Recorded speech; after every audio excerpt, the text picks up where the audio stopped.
अस्सलामुअलैकुम। આજે બનાવીશું પનીરના પરોઠા। તે માટે લીલા મરચાં ઝીણા કાપી લીધેલા છે, ધાણા છે, ફુદીનો છે, અજવાના પત્તા છે।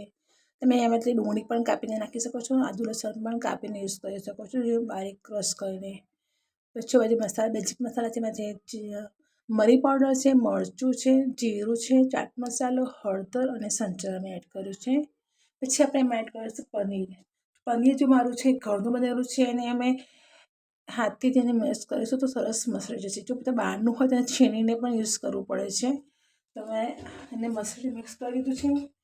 હવે આપણે એમાં નાખીશું જો બારીક કાપીને મૂક્યું હતું ને ધાણા ફુદીના બધું ક્રશ કર્યું હતું ને આપણે એમાં એડ કરી દઈશું। આને બરાબર સરખું મિલાવી દેવાનું છે 10 કમ્પ્લીટ। તમે જો પ્યાજ ખાતા હોય ડુંગળીને નાખો તો તમે ઝીણું બારીક સમારીને એમાં નાખી શકો છો અને બનાવી શકો છો। અમે એમાં 2 થી 3 ઉડામાં બનાવ્યા છે, વધારે મારે જરૂર નથી। 3 પરોઠા બનાવવા છે મારે। અને આટો પહેલાં મેં મસળી મૂક્યો તો તમે આટાનો વિડીયો નથી બનાવ્યો। તમે એની રોટલી વણી લીધી છે। આ રોટલી પર આપણે બનાવેલું જે મિશ્રણ છે એને આપણે પાથરી દઈશું। એને કમ્પ્લીટ થોડું પહોળું કરીને પાથરવાનું છે, તેથી આપણે પરોઠો બહુ સારો બને અને ક્રિસ્પી પણ બનશે અને બહુ સારું લાગશે ટેસ્ટ એનો। આ રીતે મેં મિશ્રણ બધું પહોળું કરી દીધું છે, પાથરી દીધું છે। હવે એને આપણે રોલ વાળી દઈશું। આપના પસંદથી આપણે આકારથી એનો શેપ પાડી શકો છો, ચોરસ પરાઠો બનાવી શકો છો, ટ્રાયેંગલ બનાવી શકો છો, તો જે પસંદ હોય આપણે બનાવી શકો છો। મેં ગોળ પરોઠા બનાવ્યા છે, એમાં વધારાનો આટો થોડો છે મેં કાઢી લીધું છે।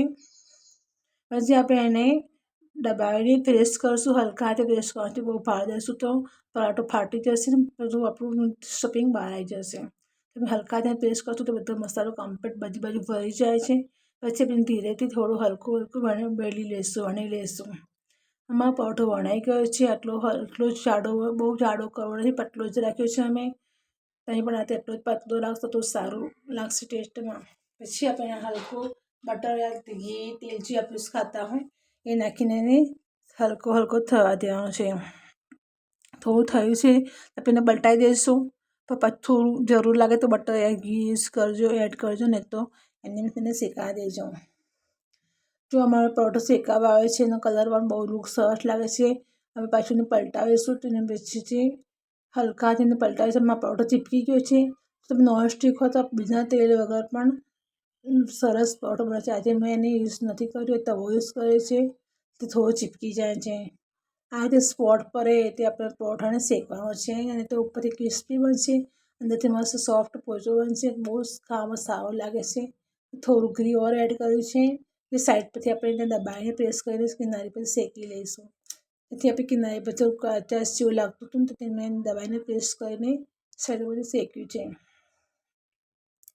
આ પરોઠા ખાવામાં બહુ ટેસ્ટી છે અને હેલ્ધી પણ છે। તમે બસ છોકરાઓને ટિફિનમાં બી આપી શકો છો, આપણે ચાય નાસ્તા સાથે પણ તમે સર્વ કરી શકો છો। દહીં જોડે, ગ્રીન ચટણી જોડે, ચાય જોડે તમે આને એન્જોય કરી શકો છો। બહુ જ ટેસ્ટી બને છે। પનીર પણ ઘરમાં બનાવવું બહુ ઇઝી છે, તો પનીર પણ તમે ઘરે બનાવીને ટ્રાય કરી જરૂર કરજો। અને આ રેસીપી તમને કેવી લાગી એને કોમેન્ટ કરીને જરૂર, સબસ્ક્રાઈબ શેર પણ જરૂર કરશો। આ રેસીપી બહુ હેલ્ધી છે, તમને પણ પસંદ આવશે। એન્જોય। અસ્સલામુ અલૈકુમ।